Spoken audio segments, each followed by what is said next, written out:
안녕하세요, 구독자 여러분. 오늘은 제 인생에서 가장 힘들었던, 그러나 결국엔 모든 것을 깨닫게 해준 사건을 이야기하려고 해요. 저는 30대 후반, 결혼 8년 차에 이혼하고 아이를 혼자 키우는 워킹맘입니다. 이혼한 지는 올해로 딱 1년째가 되었어요. 그동안 어찌어찌 아이와 둘이 싱글맘에 적응하며 살다 보니 1년이라는 세월이 훅 지나가 있더라고요. 이제야 저도 제 과거를 돌이켜보며 담담하게 이야기를 털어놓을 여유가 생겼나 봅니다. 이혼하는 이유야 부부마다 다들 다르겠죠? 하지만 아이를 데리고 이혼하는 여자 중에 아마 본인 잘못으로 이혼하는 사람은 없을 거라 생각합니다. 아이까지 있는데 이혼을 감수한다는 게 제가 해보니 보통 일이 아니거든요. 정말로 참다 속이 썩어나가다가 최후의 방법으로 선택하는 게 이혼이거든요. 저는 남편을 비롯한 시가 식구, 구체적으로 말하면 시모의 부당한 대우와 무시를 견디다 못해 이혼했습니다. 결혼 생활 내내 아이를 낳고 나서도 저에게 잘난 게 없어서 아들한테 도움도 못 주고 아들 인생 발목을 잡았다고 노래를 부르는 시어머니를 참았지만 못 참는 순간이 오더라고요. 지금부터 제가 왜 이혼까지 이르게 됐는지를 찬찬히 말씀드려 보겠습니다.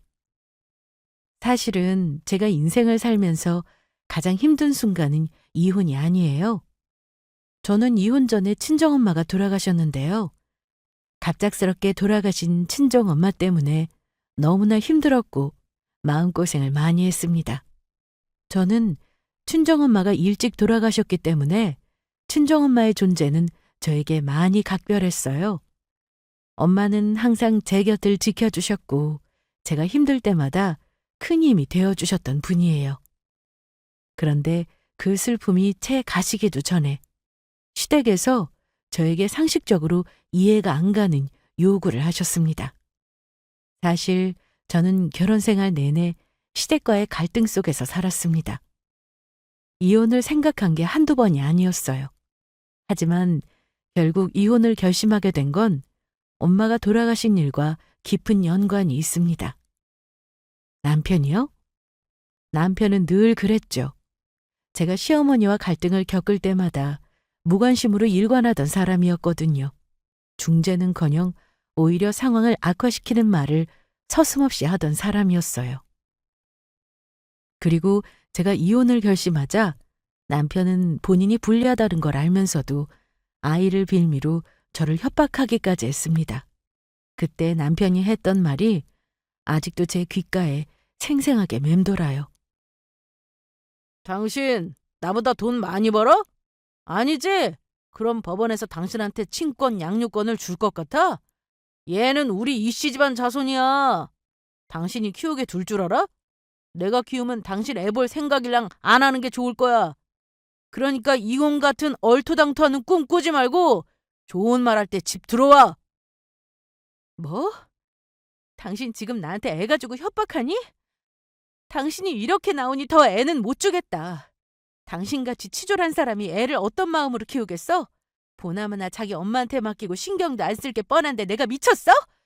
죽이 되든 밥이 되든 내가 키울 거니까 당신이야말로 얼토당토하는 꿈 꾸지 마.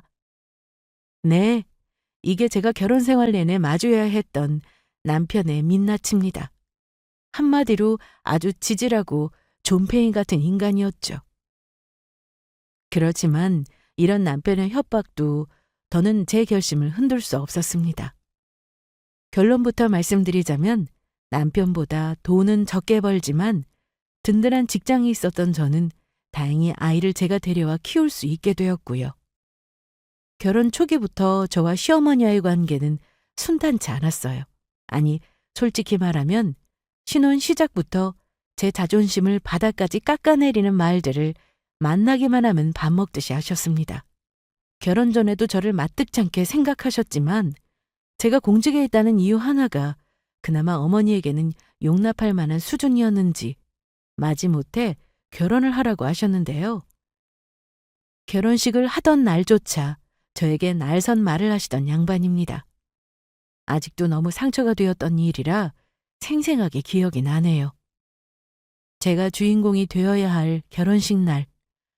그날마저도 시어머니는 절대 조용히 계시지 않으셨어요. 결혼식 준비할 때부터 뭔가 불편한 기운이 감돌았던 게 사실이지만 설마 제 결혼식 날까지 그렇게 행동하실 줄은 몰랐죠. 우선 시어머니는 혼주 한복을 고르시는 단계부터 내가 결혼식장에서 제일 우아하고 고급스러워 보여야 한다며 한복 색상을 분홍색을 고집하셨습니다. 흔히 신부가 돋보이도록 혼주는 은은한 색상을 입는다는 걸 모를 리 없으셨을 텐데 전혀 신경 쓰지 않으셨죠.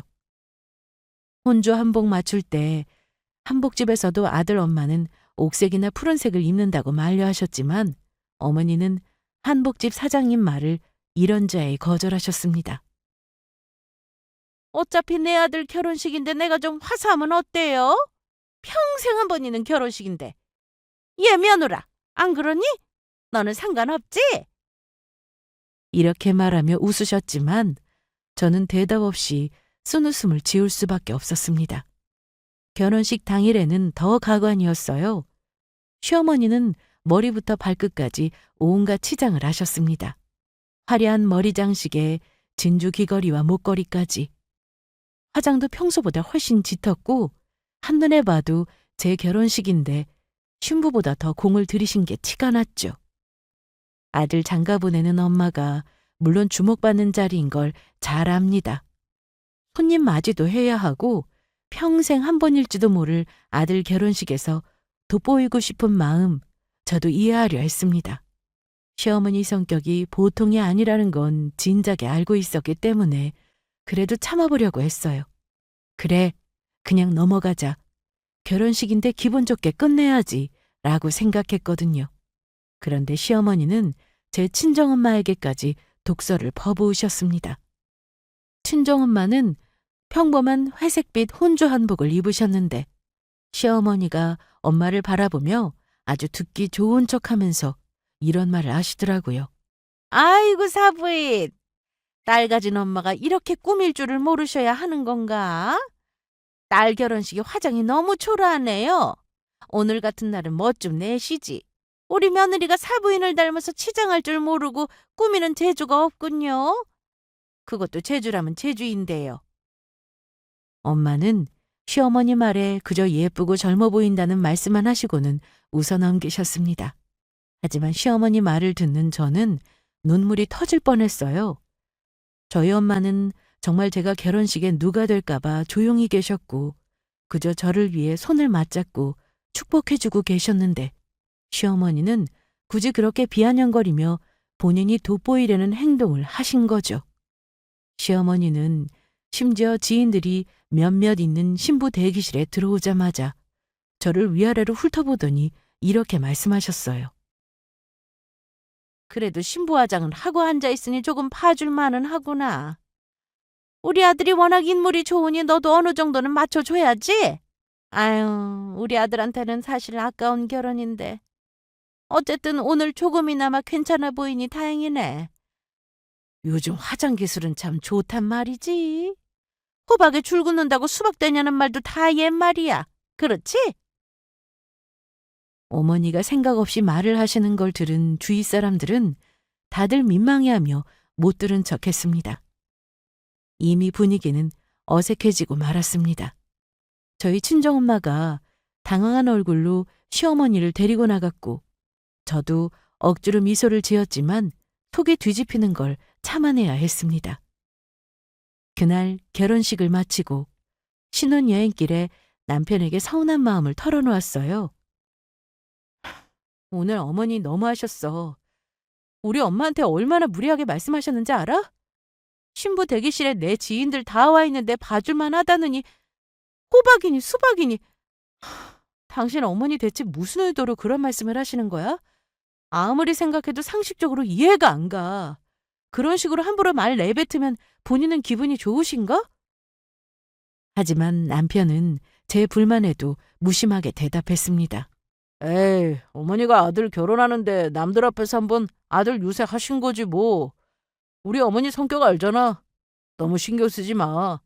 무슨 의도를 가지고 그러신 건 아닐 거야. 하지만 저는 남편의 말을 듣고 나서 결혼식 날의 일이 단지 나와 우리 친정 엄마만 기분 나쁜 해프닝으로 끝나는 게 앞으로 계속 이런 일이 반복될 거라는 걸 직감했습니다. 아니나 다를까. 결혼 생활은 시작부터 이런 식이었습니다. 저를 비롯해 친정은 늘 시어머니의 비교와 비난의 대상이었고 남편은 늘 옆에서 방관자로만 있었죠. 결혼 후에도 시어머니의 이런 태도는 변하지 않았어요. 친정집을 깎아내리는 말은 아주 일상이었죠. 특히 우리 친정이 별 볼 일 없다는 말과 아들한테 도움이 안 되는 말은 늘 입버릇처럼 하셨습니다. 아이고, 원래는 남자가 처가를 잘 만나면 출세하는 법인데. 네 친정은 뭐 제대로 된 집안도 아니고 오히려 네가 우리 아들 덕에 사모님 소리 듣지 않니? 우리 집에 시집 와서 너는 덕 받은 줄 알고 살아야겠구나. 능력 있는 우리 아들 네가 뭘 도와주지 못할 거면 적어도 내조라도 잘해줘라. 이런 말을 들을 때마다 저는 속으로 끓어오르는 분노를 삼켜야 했어요. 특히 남편이 아무 말도 하지 않고 옆에서 그냥 고개를 숙이고 있을 때는 그 배신감이 말로 다 표현할 수 없을 정도였죠. 하지만 제가 참지 않으면 집안이 시끄러워진다는 생각에 참고 또 참았습니다. 하지만 저는 괜찮아도 우리 엄마를 건드리는 건 참지를 못하겠더라고요. 시어머니가 한 번은 우리 집에 와서 제 친정엄마를 대놓고 헐뜯었던 일이 있었습니다. 그날 제가 집 정리를 제대로 못한 상황이었어요. 저도 직장일 하다가 힘들면 살림하기 버거울 때가 있었거든요. 결혼해서 보니 남편 역시 야근을 많이 하는 업종이라 집안 살림을 도와주는 스타일은 아니더라고요. 그러니 평일에 집이 엉망일 때도 간혹 있었습니다. 그런데 아무리 아들 집이라고 해도 연락도 없이 들이닥치셔서는 집안을 들쑤시고 다니며 저에게 잔소리를 하셨습니다. 뭐 어머니 눈에 제가 야무지지 못하게 보였을 테죠. 하지만 아들을 장가 보냈으면 알아서 살게 놔두는 게 정상 아닌가요? 어머니는 자기 아들이 왜 이렇게 남편을 잘 챙기지도 않은 마누라랑 살아야 하느냐며 폭언을 서슴지 않았습니다. 예, 넌 대체 친정엄마한테 뭐 하나 배운 게 있기는 한 거니? 네가 그 흔한 신부 수업도 안 받아보고 결혼한 건 그렇다 쳐. 네 엄마가 이렇게 가르치든? 집안 꼴이 이게 뭐야? 원래 이런 건 친정엄마한테 배우고 와야 하는 건데 너도 엄마 닮아서 그런지 집안 살림이나 사람 대하는 걸 보면 참 부족한 게 많아. 내가 앞으로 너 어찌 가르쳐야 할지 모르겠다. 그 말을 듣고 너무 화가 나서 차를 내려놓고 조심스럽게 말했어요. 어머니, 저희 엄마 말씀은 그만하셨으면 좋겠어요. 제가 마음에 안 드는 건 뭐라 하셔도 상관없지만 저 때문에 친정엄마가 어머니께 왜 욕을 먹어야 해요? 저한테만 뭐라고 하세요. 그리고 어머니 저 안 가르치셔도 돼요. 제가 하는 게 어머니 성에 안 차면 어머니가 제 살림 다 알아서 해주시던가요. 하지만 시어머니는 제가 발끈하면서 말해도 콧방귀를 끼며 대답하시더군요. 나도 답답해서 그런다. 우리 아들도 집안 좋은 여자 만났어 봐. 내 주위에 처가 덕보고 건물주 된 사람이 한둘인 줄 아니?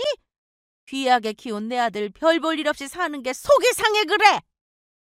그런 소리를 하시는데도 남편은 듣기만 할 뿐 몰아 나서지도 않는 사람이었습니다. 그러니 자주 부부싸움을 할 수밖에요. 당신은 왜 어머니가 그렇게 말씀하시는데 가만히 있어? 당신 입으로 한마디만 해도 내가 이렇게까지 서운하지는 않을 것 같아.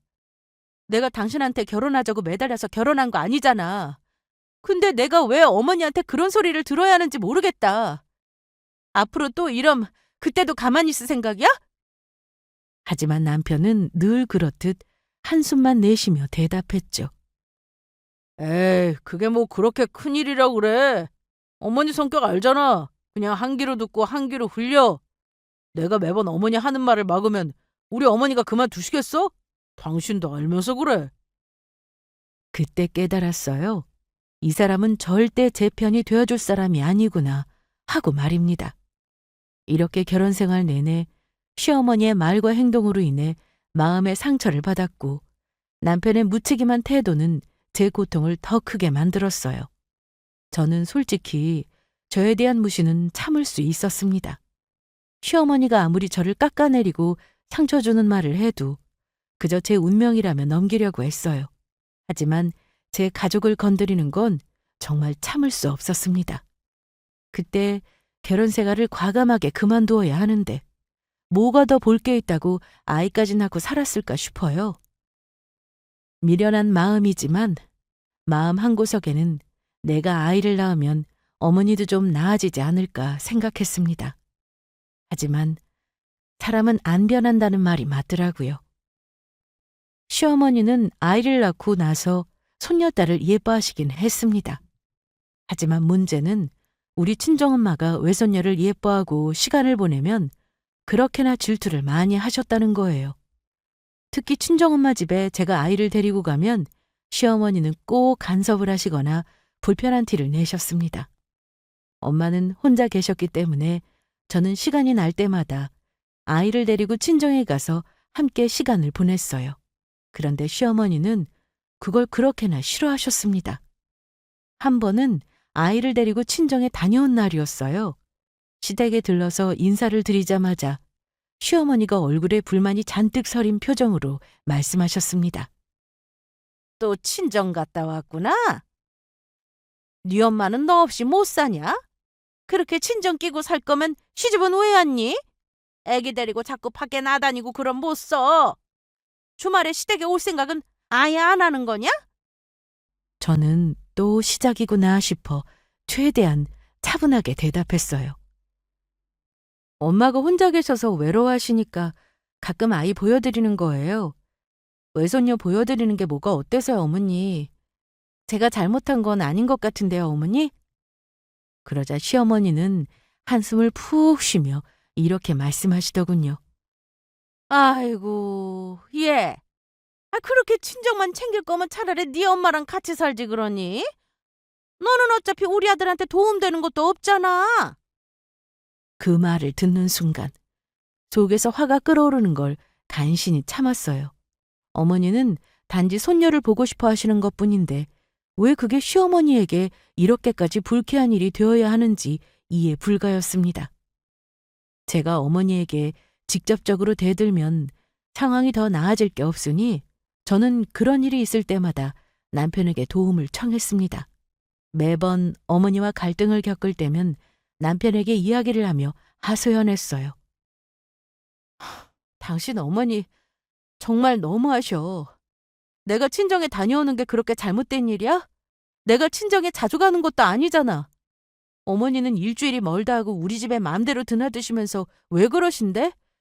어머니는 내가 친정엄마랑 아예 안 보고 살기를 바라시나? 정말 언제까지 내가 어머니한테 이런 타박을 들어야 되는지 모르겠어. 당신이 좀 어머니께 말 좀 해주면 안 되는 거야? 하지만 남편은 저를 바라보며 무심하게 말했죠. 또 어머니랑 싸웠어? 당신도 그냥 대충 흘려들으면 되잖아. 어머니 원래 말 험한 거 알면서 왜 매번 기분 나빠해? 그냥 그런가 보다 해. 당신이 말대꾸만 안 하면 혼자 그러시고 말잖아. 당신은 항상 그런 식이구나. 내가 말해 뭐 하겠어. 맨날 중간에서 방관이나 하고 우리 친정 엄마한테는 아예 신경도 안 쓰는 사람한테 내가 뭘 얻겠다고 불평불만을 했나 몰라. 늘 둘 사이의 싸움은 이런 식이었습니다. 엄마에게 시댁과의 갈등을 얘기하면 속상해 하실 것 같아서 직접적으로 얘기한 적은 없어요. 하지만 간혹 엄마가 오라고 하셔도 못 갈 상황이 되면 시답지 않은 핑계를 대며 못 간다고 가끔 하기도 했습니다. 그럼 엄마는 제 마음을 다 아시면서도 모르는 척 이렇게 말씀하시곤 했어요. 그래도 네가 오는 게 엄마한테 얼마나 큰 힘이 되는지 아니? 네가 힘들다면 자주 오지 않아도 돼. 대신 엄마는 언제든 네 편인 거 잊지 말아라. 다 잘 될 거니까 너무 걱정하지 말고. 이쁜 네 딸내미 하나 보면서 순리대로 살면 꼭 좋은 날 올 거야. 친정엄마 말을 들으며 울컥했어요. 엄마는 늘 저를 걱정하고 배려하시는데 저는 엄마를 온전히 챙기지도 못하면서 시댁 눈치를 봐야 하는 제 자신이 너무나 답답하고 속상했달까요? 그 후로도 시어머니는 제가 친정에 가는 일만 생기면 꼭 한마디씩 하셨어요. 그리고 제가 이런 상황에 너무 지쳐가고 있다는 걸 아무도 알아주지 않았습니다. 그런데 이 모든 갈등은 결국에는 갑작스런 일로 엄마가 세상을 떠나시고 나서야 폭발하게 되었습니다. 사실 우리 친정엄마는 평소에 건강하신 편이셨어요. 엄마는 평생을 일을 쉰 적이 없는 분이십니다. 아빠가 돌아가시고 나서 저 하나 잘 키워보겠다고 반찬 가게를 하셨는데 새벽부터 늘 고되게 일을 하셨거든요.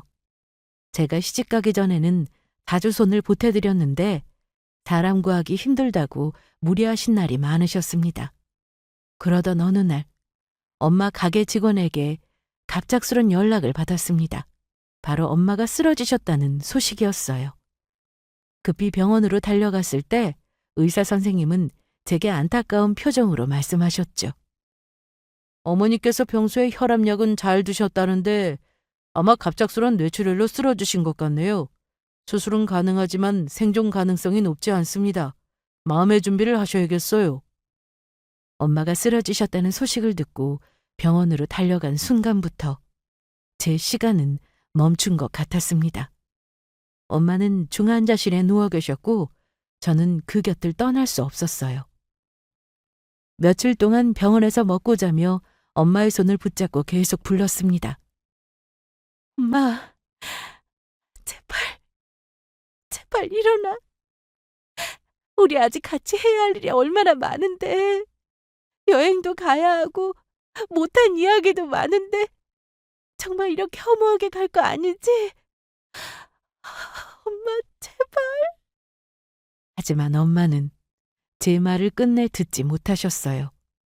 의료기계의 삐 소리와 함께 엄마는 조용히 제 손을 놓으셨습니다.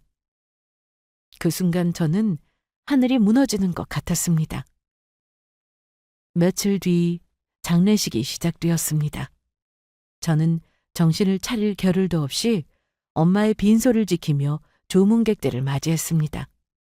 엄마가 돌아가셨다는 현실을 받아들일 수도 없었고 엄마 없는 세상이 너무 낯설고 두려웠습니다. 머릿속은 멍했고 마음은 공허했어요. 그런데 그런 제 곁에서 시댁 식구들은 믿기 어려운 행동들을 보이기 시작했습니다. 시어머니는 빈소에 들어오시자마자 한숨을 푹 내쉬며 이런 말씀을 하셨습니다. 아이고, 그래도 갑자기 이렇게 가신 게 차라리 나은 거야. 병원비 오래 쓰면서 오래 고생하느니 이렇게 빨리 가신 게 복이야. 그래도 병원비는 많이 안 들었나 봐. 애비가 하는 말 들었다. 사부인이 그래도 자기 아플 때 자식한테 손 안 벌리려고 대비는 아주 철저히 해놨다며? 뭐 보험이라도 아주 단단히 들어놓으신 거야? 시어머니 말을 들은 저는 멍해졌어요. 어이없어하는 제 표정을 보고 남편이 눈치를 챘는지 어머니를 툭 하고 치더라고요. 시어머니의 무심한 말에 충격을 받은 저의 친정 식구들과 엄마 지인분들이 시어머니 말에 놀라면서도 어색하게 웃으며 자리를 피했지만 저는 아무 말도 할 수 없었습니다. 눈물이 나오는 걸 꾹 참으며 속으로 삼킬 수밖에 없었죠. 더군다나 장례식 동안 시댁 식구들은 내내 불만 가득한 얼굴로 앉아 있었습니다. 남편에게 작은 목소리로 언제 끝나냐, 너무 오래 걸린다는 말을 하기도 했죠. 시어머니는 심지어 마지막 날엔 장례식장의 밥상이 마음에 들지 않는다며 종중거리는 직원에게 짜증 섞인 목소리로 말씀하셨어요. 아니, 이렇게 대충 밥상을 차려놓고 사람들 대접하라는 거야? 너는 직장에서 상조회를 들었다면서 이게 뭐냐? 아유, 나중에 나 죽으면 이런 데는 절대 부르지 말아라. 집안이 볼 거 없으니 조문객도 없고. 사부인 가는 길이 참 쓸쓸하구나. 쓸쓸해. 어머니는 장례식장에서 저런 식의 막말을 하셨습니다. 친정엄마의 친구분들이 당황해서 눈치를 보고 주변 사람들이 어색한 웃음으로 대충 넘기려 했지만 제 마음속엔 불덩이가 하나 생겨나는 것 같았습니다. 저는 엄마 장래가 우선이었기 때문에 어머니와 남편이 거슬리는 언사를 꾹 참았습니다. 아이를 이모에게 맡겨둔 채 저는 엄마의 장례를 눈물로 치렀어요. 그런데 장례가 마무리될 때쯤 빈소를 나가던 어머니가 제 손을 잡더니 황당한 말을 하시는 겁니다. 애미야, 네 친정엄마 돌아가신 건 참 안타깝긴 하다만 그래도 어쩌면 너 큰 고생 안 시키고 돌아가신 건 잘된 일인 거다. 막말로 병원에서 반병신으로 지내느니 때맞춰 잘 돌아가신 거라 생각하렴. 네? 어머니, 무슨 말씀을 그렇게 하세요? 엄마가 때맞춰 잘 돌아가신 거라니요. 듣자니까 사부인이 섭섭지 않게 상속해줄 현금도 있다며? 보험금도 남겨놨다고 그랬지? 그거 나중에 우리 집 사는데 좀 보태자. 안타깝긴 하다만 어쩌면 우리한테 그동안 네가 도움된 게 없으니 이게 우리 집의 며느리돌이를 제대로 할 기회인지도 모른다고 생각해라. 어머니, 저 아직 장례 중이에요. 엄마 보내드리기 전에 그런 말씀, 저 솔직히 불편하네요. 그래, 알겠다. 아이 급할 거 없지만 일단 생각은 하고 있으란 말이야. 아무튼 이 문제는 나중에 다시 얘기하자. 친정엄마가 남긴 돈으로 목숨 걸 거 없어. 네가 그러면 친정엄마가 하늘에서 좋아하시겠니? 사부인도 네가 우리 집에 도리를 다하는 걸 보면 얼마나 뿌듯해 하시겠어. 저는 어머니 말에 머릿속이 하얘졌습니다. 눈물이 터지기 직전이었지만 시어머니의 뻔뻔한 태도 앞에서 울고 싶지도 않았어요. 그렇게 장례식이 끝난 뒤에도 시댁은 계속해서 저를 압박하기 시작했습니다. 그리고 어렵사리 엄마의 장례를 마치고 사후 정리를 하던 중 그때부터 저는 정말 기가 막힌 일을 겪게 되었습니다. 장례가 끝난 뒤에도 시댁의 태도는 변하지 않았어요. 시댁의 태도는 점점 더 노골적이 되어갔습니다. 엄마를 떠나보내는 슬픔에 잠겨있는 저를 두고 시어머니와 남편은 마치 기다렸다는 듯이 저를 함부로 대하기 시작했어요. 엄마가 이제 더는 저를 보호해줄 수 없는 상태가 되자 남편을 포함한 시가 식구들은 더욱 대담하고 집요하게 행동하기 시작했습니다. 특히 엄마가 남긴 얼마 안 되는 재산에 대한 관심은 정말 충격적이었어요. 엄마 집, 보험금, 가계 보증금 등 엄마가 평생 땀 흘려 모은 것들에 대해 그들은 모든 걸 샅샅이 확인하려 들었습니다. 엄마의 보험금 이야기를 꺼낸 남편은 제가 상속받는 돈이 당연히 자기 집을 위해 쓰여야 한다는 듯이 행동하셨어요. 한 번은 남편이 갑자기 제게 신이 난 목소리로 말하더군요. 여보, 장모님 보험금은 어느 정도 나온 거야? 그리고 엄마 가게 보증금도 꽤 되겠지. 와, 그럼 우리 이참에 한 방에 대출 갚겠다. 당신도 상속받아서 통장에 모시고 있을 생각은 아니잖아. 어떻게 쓸지 잘 고민해봐야겠네. 엄마를 떠내보낸 아픔이 채 가시지도 않았는데 남편은 마치 그 돈이 자기 것이라도 되는 양 너무나 태연하게 계산기를 두드리고 있었습니다. 당신은 지금 그게 엄마 돌아가신 지 얼마 되지도 않은 나한테 할 소리야? 저는 참았던 화를 꾹 누르며 차갑게 대답했지만 남편은 제 감정을 전혀 신경 쓰지 않는 듯 계속 말을 이어갔습니다. 아니, 당신 화를 낼 일이 아니라 제발 현실적으로 생각해봐. 당신이 전부 상속받을 거잖아. 그럼 그 돈으로 우리 대출도 갚고 남는 돈은 투자하면 되지. 요즘 부동산 오르니까 좋은 데 집 사자고. 안 그래도 우리 어머니가 사두려는 집이 있는데 거기다 보태면 어떨까? 당신도 고민해봐. 이런 건 가족끼리 돈이 오고 가야 뒤탈이 없는 법이니까. 저는 너무 어이가 없어서 말이 나오지 않았어요. 엄마가 살아계셨을 때가 너무 그립더라고요. 엄마가 계셨다면 남편이며 시모가 이렇게까지 대놓고 탐욕을 드러내지는 못했을 텐데 이제 엄마가 없는 걸 알고 더 대담해진 것이 분명했습니다. 설상가상 시어머니는 아주 본격적으로 엄마의 보험금을 탐내기 시작하셨어요. 한 번은 시댁에 친척들이 왔으니 장례식 감사 인사도 드릴 겸 오라고 하시더라고요. 저도 도리는 아는 사람인지라 인사 정도는 드릴 생각으로 시댁에 갔습니다. 그런데 어머니는 시가족 일가 친척들이 와 있는 자리에서 저 들으라는 듯 이런 말씀을 하셨습니다. 우리 집도 이제 좀 좋은 동네로 이사 가야지. 다들 요즘은 신축 아파트 좋은 데로 가잖아. 마침 며느리 친정에서 보험금 좀 남겼다는 거야. 글쎄 우리 며느리도 그 돈으로 집 살 때 보태줄 생각을 하고 있더라고. 그 자리에 있던 시댁 식구들은 고개를 끄덕이며 동조했어요. 아이고 며느리 참 착하네. 당연히 시댁 집 살 때 돈 여유 있으면 보태는 게 당연한 거지. 며느리 친정엄마도 하늘에서 시댁에 효도하는 걸 보시면 좋아하실 거야. 그렇고 말고. 예, 애미야. 너희 네가 좀 효도한다고 생각하고 엄마가 남긴 재산으로 우리 집 살 때 비용 좀 보태봐. 우리 아들 대출도 갚고 집도 좋은 데로 옮기면 얼마나 좋아. 네 엄마도 하늘에서 이걸 보고 흐뭇해 하실 거야. 저는 그 말을 듣고 더 이상 참을 수가 없었습니다. 순간 모든 걸 내려놓고 싶었어요.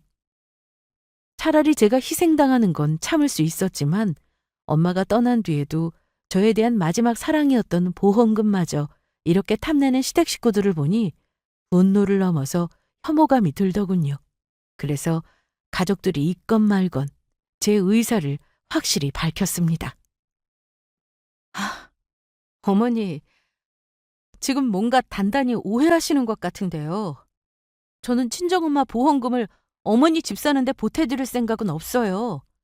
막말로 그럴 돈 있으면 제 명의 집을 사는 게 우선이지 어머니 집 사는데 엄마가 남긴 재산을 드릴 순 없잖아요? 상식적으로 생각을 해보세요. 대한민국의 어느 며느리가 친정엄마 돌아가시고 받은 보험금으로 시댁집을 사드리겠다고 하겠어요? 그러자 어머니 얼굴이 울그락불그락 하시는 겁니다. 친척분들은 제 말을 듣고는 또 이해가 간다는 듯 고개를 끄덕끄덕 하시더라고요. 저는 이 상황을 모두 듣고 있는 남편도 미웠습니다. 아니 여보, 고민도 안 해보고 거절할 일은 아니잖아. 어차피 가족끼리 좀 도와주는 건데 그게 뭐가 그렇게 큰일이야. 엄마도 다 우리를 위해 그러시는 거잖아. 당신도 그냥 편하게 받아들여줘. 그러자 어머니는 자기 편이 생겼다고 생각했는지 아까보다 더 당당하게 말씀하셨습니다. 그래. 이 집안 가장은 네 남편 아니냐. 아무리 사부인이 너한테 남긴 돈이라지만 부부 공동재산이나 다름없어. 서로 의견 조율해서 쓰는 게 맞지. 안 그러냐? 저는 분노가 치밀어 오르는 걸 느꼈습니다. 시모나 남편은 단순히 재산을 탐내는 걸 넘어 엄마가 저에 대해 남긴 마지막 사랑까지 모욕하고 있는 거나 다름없었어요. 그날 밤 제대로 잠을 이루지 못했어요. 남편도 시댁도 제 입장은 전혀 고려하지 않고 오히려 엄마의 죽음을 자신들의 이득으로 이용하려는 모습에 더 이상 참을 수 없다는 생각이 들었습니다. 그래서 더 이상 시가 식구와 남편이 제가 상속받을 재산을 넘보지 못하게 해야겠다고 마음먹었습니다. 단돈 10,000원도 시댁에 넘기지 않겠다는 단호한 마음으로 법적 절차를 준비하기 시작했죠. 단순히 상속 문제만이 아니라 그때부터 저는 남편과 갈라서기 위해 이혼을 구체적으로 고민하고 알아보기 시작했어요. 하지만 시댁의 탐욕은 거기서 끝나지 않았습니다. 남편은 줄기차게 제 상속 금액과 보험금을 같이 관리하자며 요구했어요. 저는 물론 이런저에 거절했습니다. 어머니는 제가 한동안 연락을 끊어버리자 아이를 통해 말을 듣다가 답답했는지 집으로 들이닥치셨더군요. 그리고는 다짜고짜 보험금 이야기를 꺼내며 돈 내놓으라는 말을 너무나 당당히 하셨습니다. 남편을 등에 업고 아예 결판을 지으러 오신 듯 했어요. 예, 네가 계속 고집 부린다며? 너는 왜 그리 이기적이니? 우리 집도 이제 좀 체면 차려야지. 네 엄마가 남긴 돈으로 좋은 데로 옮기면 우리 아들한테도 좋고 네 아이한테도 좋잖아. 네가 이럴 때 가족을 위해 큰 결심을 해야지. 안 그러니? 제가 차분히 거절 의사를 밝히려 하자 시어머니는 갑자기 웃으며 이런 말을 하셨어요. 너는 몰랐겠지만 사실 내가 근래 집을 한참 알아보고 있는데 마침 네 엄마가 딱 잘 들어가신 거야. 이 타이밍에 이런 기회가 오는 거 보면 참 신기하잖아. 시어머니 말이 소름이 끼쳐서 제 몸이 떨리기 시작했어요. 그동안 시어머니의 무시와 폭언에 참고 참았던 감정들이 폭발할 것 같았습니다. 시어머니가 제게 보험금을 요구하며 했던 말들 중 어느 것 하나 이해할 수 있는 게 없었지만 이번에는 정말 도를 넘었다고 느꼈습니다. 어머니, 그만하세요. 엄마가 돌아가신 걸 두고 그렇게 말씀하신 건 정말 너무하신 거예요. 그리고 보험금은 엄마가 저에게 남기라고 분명히 말씀드렸잖아요. 제 말에 시어머니가 미안해하길 바랬던 제가 어리석었죠. 오히려 코웃음을 치며 말했습니다. 에이, 뭐 그렇게 예민하게 구니? 우리 집 다 잘 되자는 건데. 네 엄마도 다 이해하실 거야. 그리고 네가 싫건 좋건 지금은 보태줘야 할 상황이야. 사실 며칠 전에 우리 이사갈 아파트를 계약했어. 잔금 치를 때까지 네 엄마 보험금 내 계좌로 붙여놓았으면 하는구나. 내가 다른 돈 달라는 것도 아니고 네 엄마 보험금 일부만 보태라는 거잖아. 그 말을 듣는 순간 제 귀를 의심했습니다. 제가 화도 내지 못하고 멍하니 서 있자 시어머니는 한술 더 떠서 이렇게 말했어요. 네가 그 돈을 보태면 우리 집도 좀 나아지고 아이한테도 더 좋은 환경을 만들어줄 수 있는 거야. 너도 우리 아들 생각하면 이 정도는 해줘야지. 너무 기가 막혀서 말을 잇지 못하고 있을 때 옆에 있던 남편이 머리를 극적이며 조심스럽게 입을 열었습니다. 그게 말하려고 했는데 그렇게 됐어. 어머니가 집 계약하신 거 나도 막지는 못했어. 당신이 보험금 얘기만 나오면 펄펄 뛰니까 말 꺼내기가 어려웠다고. 여보, 그냥 이렇게 된 거 그 돈 좀 보태줘. 그 말을 듣는 순간 모든 걸 깨달았습니다.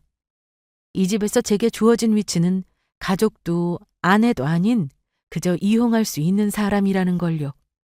제 눈앞에서 벌어진 상황은 단순히 요구를 넘어선 저의 존재 자체를 무시하는 행동이었습니다. 엄마의 죽음으로 저는 마지막 남은 친정 가족을 잃었는데 이 집안은 엄마의 마지막 사랑마저 탐내며 저를 무시했으니까요. 이대로는 안 되겠다 싶었던 저는 그날 남편과 시어머니에게 이혼을 선언했습니다. 어이가 없네. 뭐라고요? 벌써 집을 계약했다고요? 저는 한 푼도 못 드리니까 계약금 날리든 말든 알아서들 하세요. 그리고 한 가지 더요. 앞으로 저한테 가족이라고 하지 마세요. 저요, 오늘부로 이 집 며느리 안 할 겁니다. 아시겠어요? 어머니 아들이랑 이혼할 거라고요. 뭐라고? 이혼? 아, 네가 뭔데 우리 아들이랑 이혼을 해? 그건 네 마음대로 할 수 있는 게 아니야. 우리 집안에 이혼 같은 건 없다. 알겠니? 제가 이혼하겠다는 말에 시어머니는 눈을 부릅뜨며 저를 노려보더니 자리에서 벌떡 일어나 소리를 질렀습니다. 남편도 당황한 눈치였고 시어머니 목소리는 쩌렁쩌렁 울렸지만 저는 조금도 흔들리지 않았습니다. 이미 마음속으로 이 관계를 끝낼 준비를 끝냈기 때문이죠. 저는 가방에서 준비해둔 서류를 꺼내 두 사람 앞에 내던지며 말했습니다. 그건 어머니 생각이고요. 저는 이미 준비 다 끝냈습니다. 여기 이혼 소장이요. 접수만 하면 바로 법적 절차 들어가니까 어머니랑 당신은 소송 준비나 잘하세요. 남편은 얼굴이 하얗게 질리더니 황급히 서류를 집어들며 말했어요. 여보, 이건 너무 갑작스럽잖아. 당신 그동안 나 모르게 이딴 소리나 준비하고 있었던 거야? 다야말로 충격이다. 저는 남편의 말을 끊고 단호히 말했습니다. 갑작스럽다니? 내가 몇 번이나 말했지? 엄마가 남긴 돈은 건드리지 말라고! 근데 당신은 결혼해서 지금까지 내가 뭐라고 해도 내 편을 들어준 적이 없었던 사람이야. 당신 어머니 편만 들면서 늘 나를 무시했다고! 이제 끝이야. 내가 돈이 없는 것도 아니고 당신 같은 사람과는 더 이상 못 살아!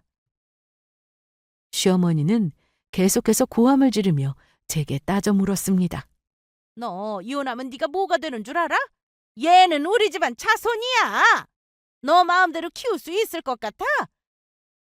그건 법원에서 판결하면 되겠죠.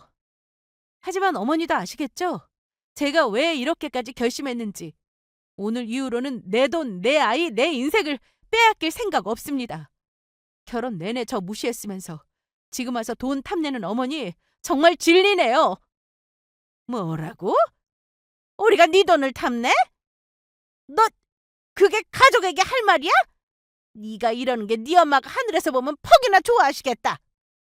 저는 시어머니보다 목소리를 더 높이며 외쳤습니다. 어머니! 우리 엄마한테 딱 잘 돌아가셨다고 하신 분이 어떻게 하늘을 운운하세요?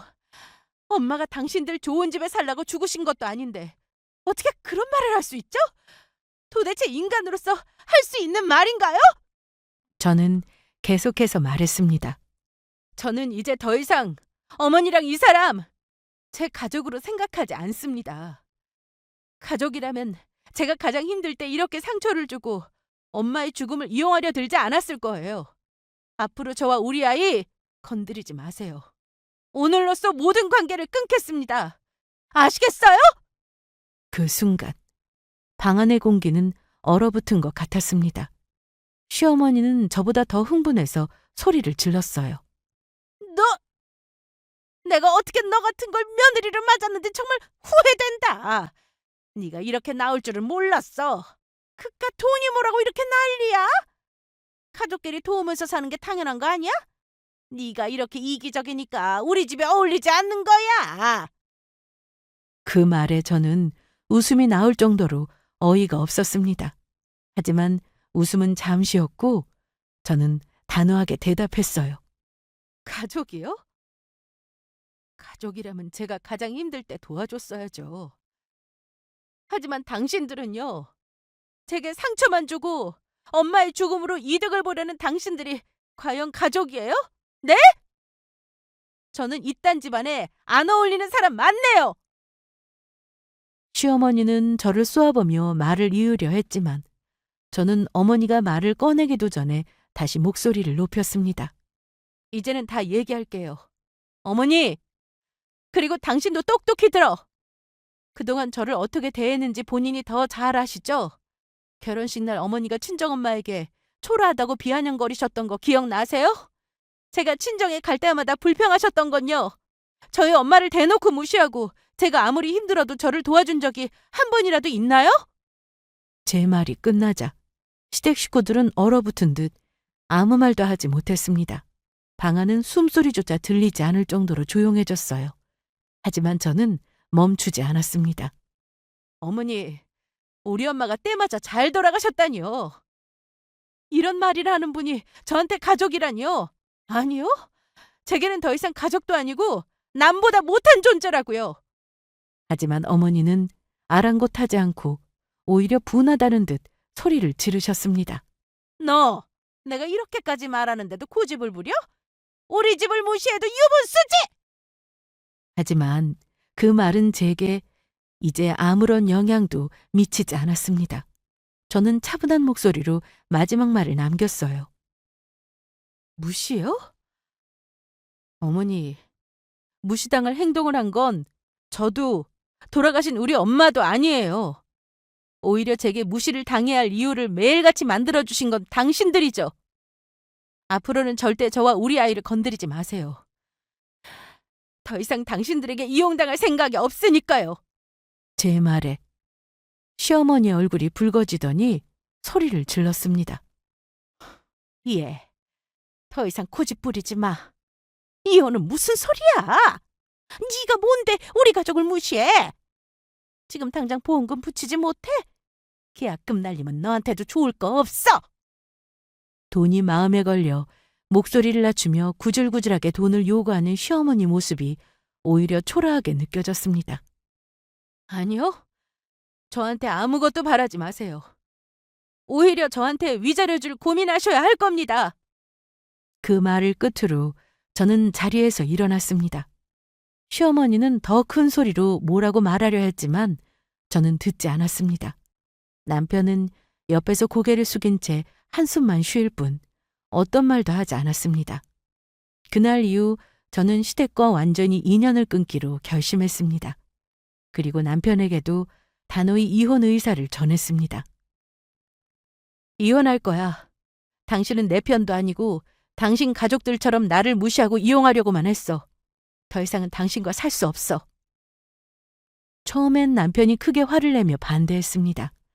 심지어 아이를 빌미로 저를 협박하기까지 했죠. 내가 친권 가져갈 거야. 당신보다 내가 법원에서 더 유리할 텐데 그걸 감수하겠다고? 저는 남편의 협박에도 조금도 흔들리지 않았습니다. 법원에서 뭐라고 하든지 간에 당신이 아빠로서 자격이 없는 사람이라는 걸 증명해 보일 거야. 그러니까 더 이상 나를 협박하지 마. 남편은 저를 계속 설득하려 했지만 저는 단호했습니다. 이미 마음을 굳힌 상태였기 때문에 남편 말은 제게 아무런 영향을 주지 못했습니다. 저는 남편과 시댁으로부터 완전히 벗어나겠다는 결심을 굳히고 법적 절차를 밟기 시작했습니다. 결국 남편도 이혼을 받아들였습니다. 처음에는 반대하고 협박도 하던 사람이었지만 제가 단호히 흔들리지 않자 더 이상 어쩔 도리가 없었겠죠. 저는 남편과 모든 대화를 끝낸 뒤 이혼 서류를 제출하며 긴 악몽 같았던 결혼 생활을 마침내 끝냈습니다. 서류를 제출하고 나오는 길에 차가운 공기가 얼굴을 스치는 걸 느끼면서 정말 제 어깨를 짓누르던 모든 짐이 내려가는 것 같은 해방감을 느꼈습니다. 그동안 저는 너무 많은 것을 참아왔어요. 제 자신보다 남편과 시댁의 요구를 들어주려 했었고, 엄마가 돌아가신 후에도 끝없이 저를 괴롭히는 사람들을 견뎌야 했죠. 하지만 이제는 더 이상 그럴 필요가 없다는 걸 깨달았어요. 문서 한 장에 이렇게 큰 자유가 담길 줄은 몰랐습니다. 그 순간 하늘을 올려다보니 눈물이 났습니다. 엄마가 저를 내려다보며 웃고 계실 것만 같았어요. 이제는 엄마가 남긴 마지막 사랑을 가슴에 품고 우리 아이와 함께 더 행복한 삶을 살기로 다짐했습니다. 이혼이라는 힘든 일을 겪으면서 저는 중요한 사실을 깨달았습니다. 진짜 가족은 단순히 혈연으로 이어지는 사람들이 아니라 마음으로 연결된 사람이라는 걸요. 저를 무조건적으로 사랑해 주셨던 엄마처럼 저와 제 아이를 위해 진심으로 함께 해줄 사람들만이 진정한 가족이라는 걸 알게 되었습니다. 저는 그 후 이혼의 상처를 딛고 아이와 함께 씩씩하게 살아오고 있습니다. 엄마가 남겨주신 사랑과 기억들을 가슴에 품고 저와 우리 아이가 더 행복하게 살아갈 방법을 찾아가려고요. 여러분, 제 이야기가 비슷한 경험을 가진 분들께 조금이나마 위로와 용기를 드릴 수 있기를 바랍니다. 세상에는 나를 위한 결정을 내리는 게 쉽지 않을 때가 많지만 결국 나 자신을 지키는 게 가장 중요한 일이더라고요. 저의 이혼 사연은 여기서 마무리하겠습니다. 감사합니다.